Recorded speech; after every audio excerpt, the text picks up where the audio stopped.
FM ici, Polyrythmo, qui chante pour vous chaque année. Nous, on a notre groupe aussi qui chante depuis des millénaires là-bas. BC Band.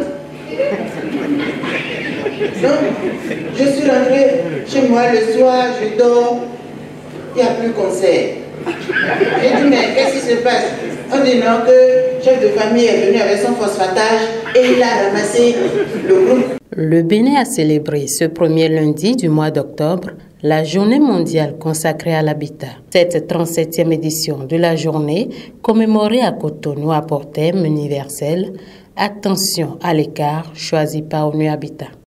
Nous devons donc combler le fossé.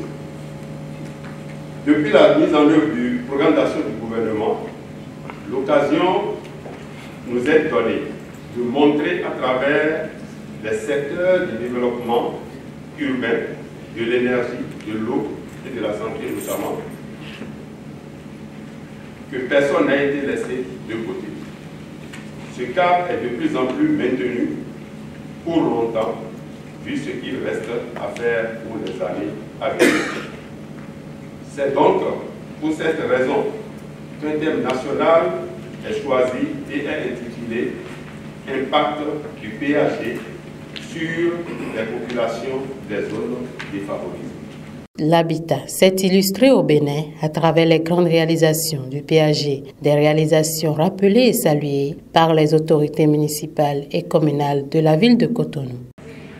Ce programme accorde une place centrale au développement inclusif du capital humain et à la gestion durable du capital naturel, basé sur un ensemble de réformes structurelles. Il constitue un instrument stratégique qui a permis d'élaborer et de mettre en œuvre des projets destinés à améliorer et renforcer le cadre de vie de nos villes en protégeant les écosystèmes. L'impact du PAG, comme dans maints domaines, est perceptible.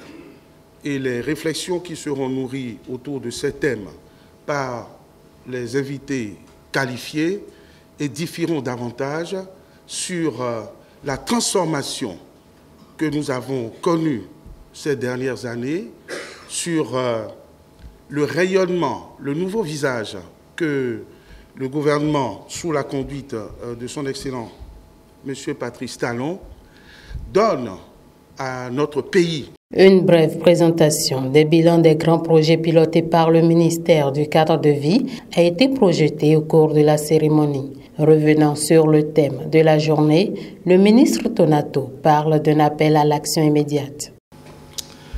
J'interprète ce thème comme un appel impératif à l'innovation créatrice et à l'action immédiate.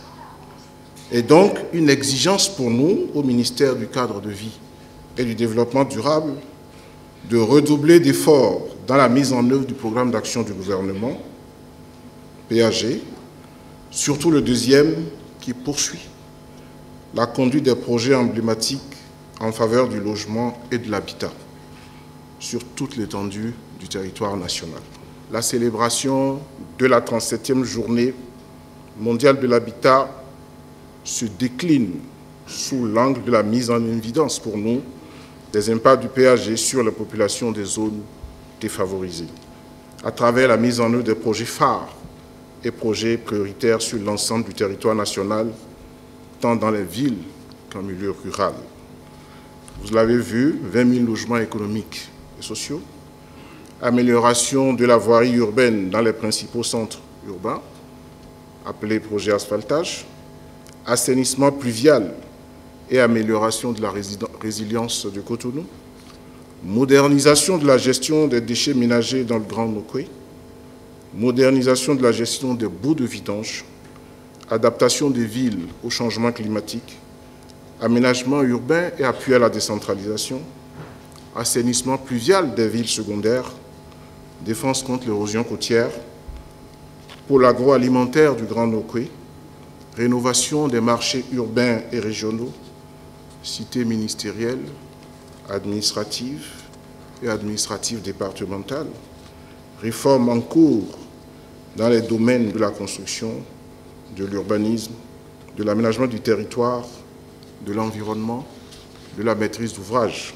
Plusieurs acteurs œuvrant pour la sauvegarde et la protection de l'environnement ont été distingués à l'issue de cette cérémonie, marquant la 37e édition de la Journée mondiale de l'habitat.